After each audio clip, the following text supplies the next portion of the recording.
Hey everyone, it's Phil here and welcome back to Sydney Trains Vlogs.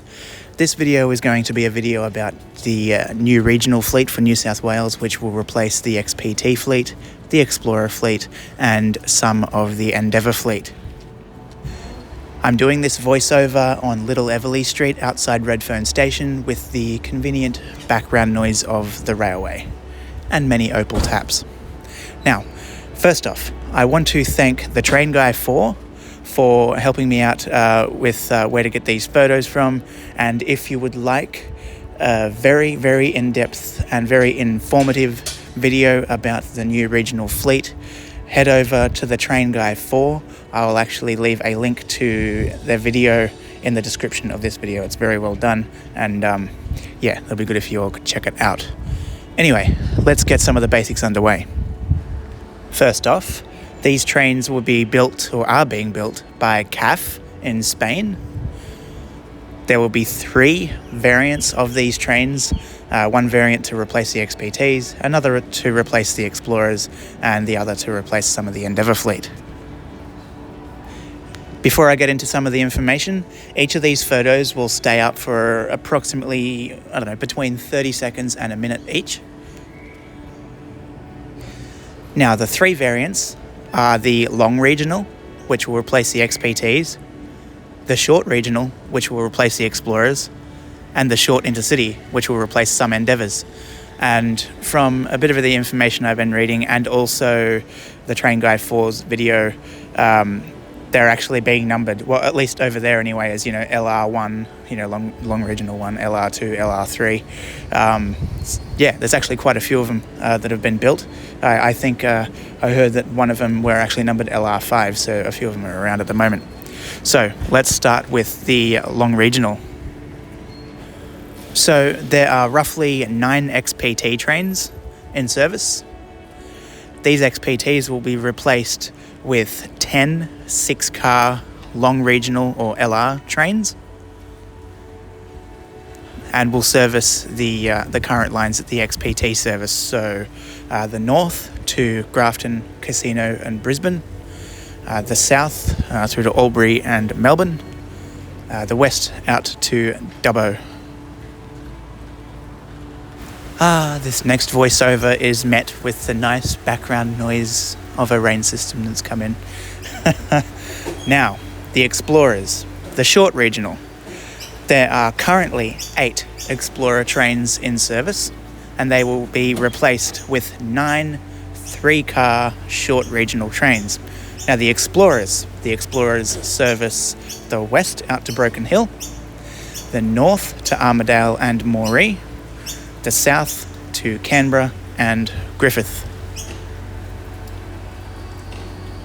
Now, this one's the one that I find quite interesting, conveniently with an XPT in the background. No, this is the one I find most interesting.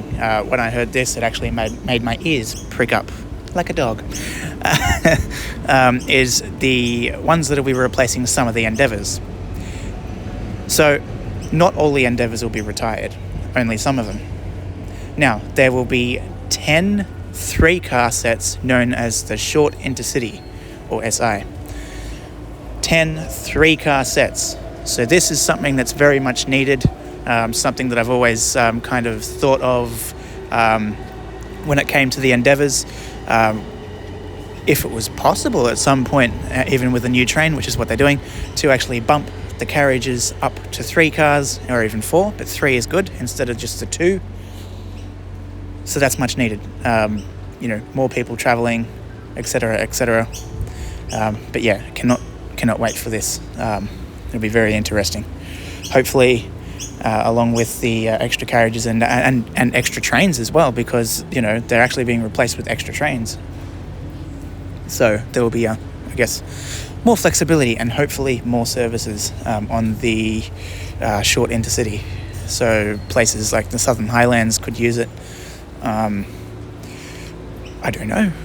There's many possibilities. Who knows? But anyway, it'll be good to have more services, especially on the Southern Highlands. I'm talking about the Endeavour replacements, because they can be a bit infrequent sometimes, especially on the weekends. They're like, every 2 hours or something like that. But yeah, either way, cannot wait for these. They're supposed to arrive, the new trains are supposed to arrive in the first quarter of this year, 2024, with the last set, like project complete, expected in 2026. So it'll be very interesting. So if all goes to plan, and the first set does arrive in the first quarter of this year, there's that possibility that that maybe the first set could enter service either late this year or early next year. However, when it comes to a brand new train, there is a lot of testing, there is a lot of everything to be done, a lot of upgrade works. I'm guessing that there will be maybe some work to platforms and things like that, maybe some alterations. I don't know if that'll be needed or not. But yes, that is that. Now, on to the looks of the train. So, I know looks aren't important when it comes to trains, even though it'll be, pretty cool if they look a bit schmick, but it is about the safety and it's about the reliability and the comfort. But just giving my opinion here, I don't mind the look of them. I think they actually look kind of cool. Another thing that's really making me look forward to these trains coming to Australia and entering service.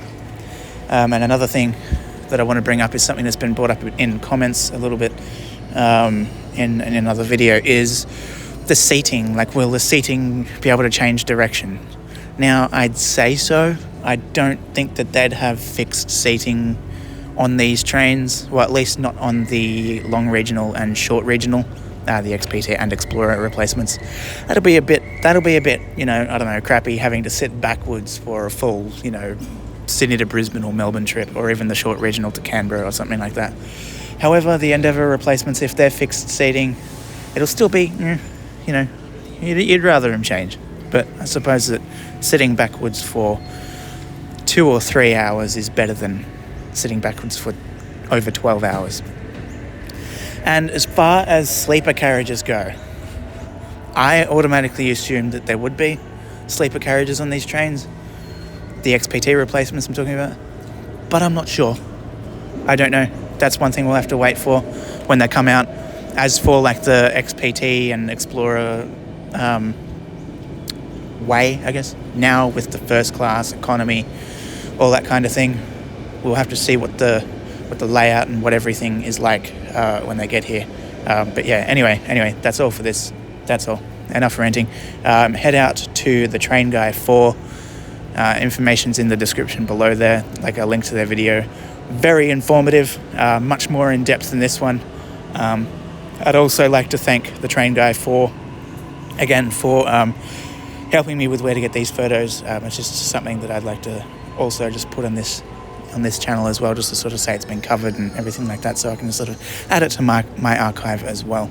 So yeah, anyway, thank you all for watching. Please give this video a thumbs up, subscribe to Sydney Trains Vlogs, favourite the video, subscribe to the Train Guy 4. Have a good day, and I'll catch you all very soon. Goodbye for now.